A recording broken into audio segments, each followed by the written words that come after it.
Hola, mi nombre es Galilea Angulo y en este video les presento una línea del tiempo sobre la filosofía de la educación basada en el libro de Spinoza Celedón del año 2019.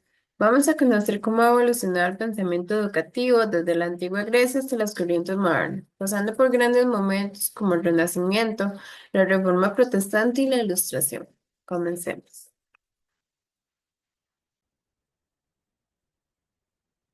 Filosofía y educación versus adoctrinamiento. La filosofía es la búsqueda del conocimiento y la verdad.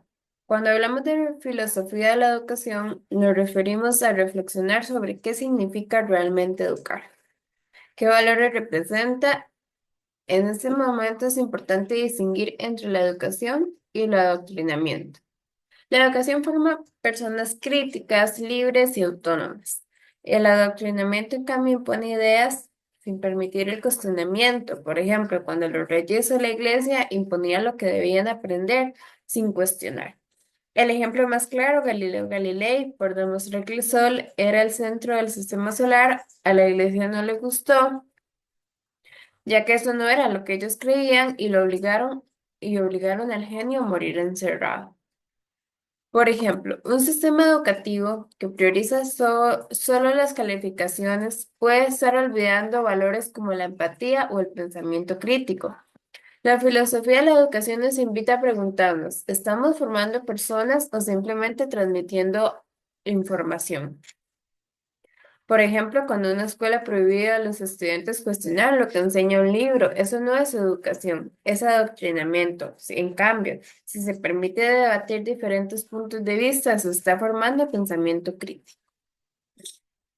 Una vez que tenemos una leve idea de cómo comienza todo, nos dirigimos hasta la antigua Grecia, en donde la educación tenía un papel central. En Atenas se buscaba formar ciudadanos virtuosos y críticos. En cambio, por el otro lado, tenemos a Esparta, que valoraba más la disciplina y la fuerza. Los sofistas eran maestros que enseñaban retórica a cambio de dinero o alguna recompensa. Defendían que la verdad era algo muy relativo.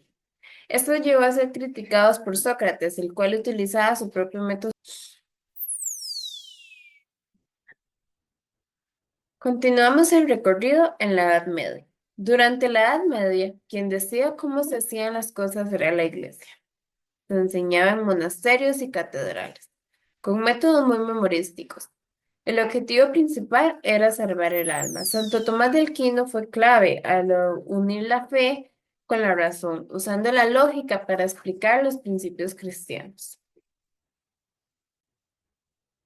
Renacimiento y Reforma Protestante. Con el Renacimiento, el ser humano volvió a ser el centro del conocimiento.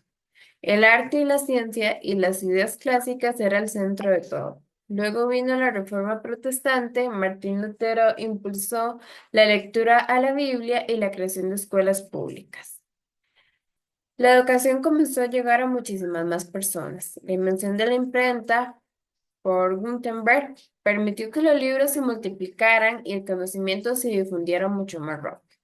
Un ejemplo actual, libros digitales y bibliotecas virtuales. La época de la Ilustración y Rose. En el siglo XVIII, la Ilustración impulsó una educación basada en la razón y en el pensamiento crítico. Se buscaba formar ciudadanos libres, racionales y responsables. Immanuel Kant decía que educar era ayudar a las personas a pensar por sí mismas. Este, y Rose era más liberal.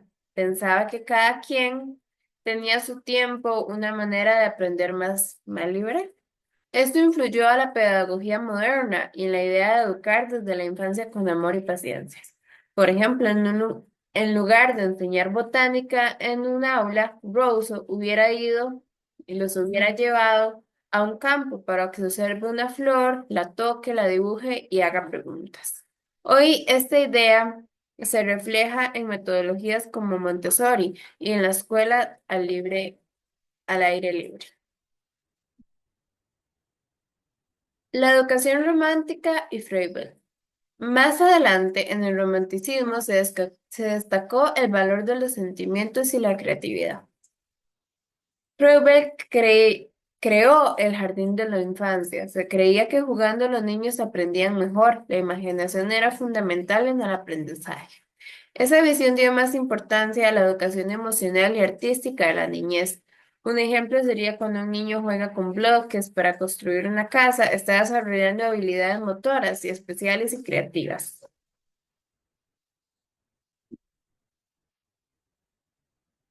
Educación positivista y marxista.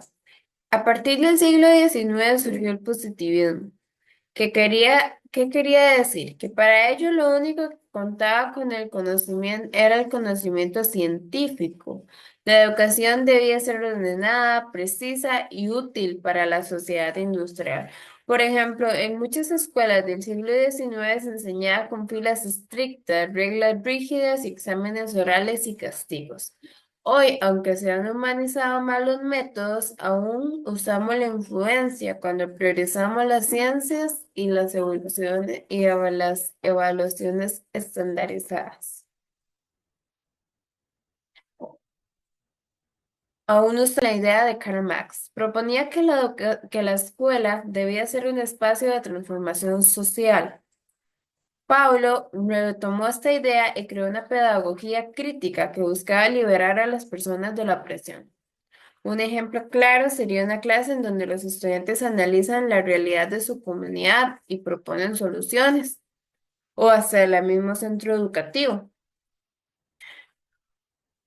Y no solo repetir lo que dice un libro, los estudiantes producen, desea que los estudiantes produzcan conocimiento desde su propia expectativa y experiencia.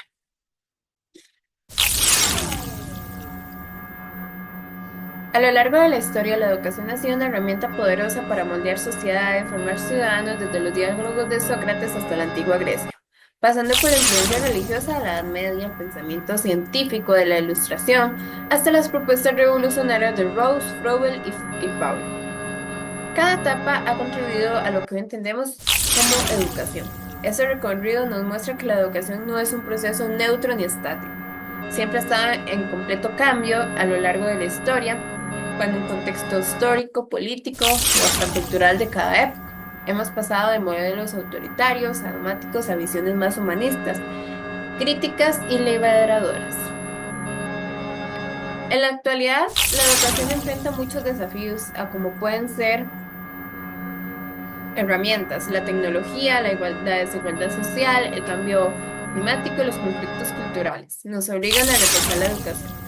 Necesitamos formar personas que no solo desarrollen habilidades técnicas, sino también éticas, críticas y conscientes de su entorno. Gracias.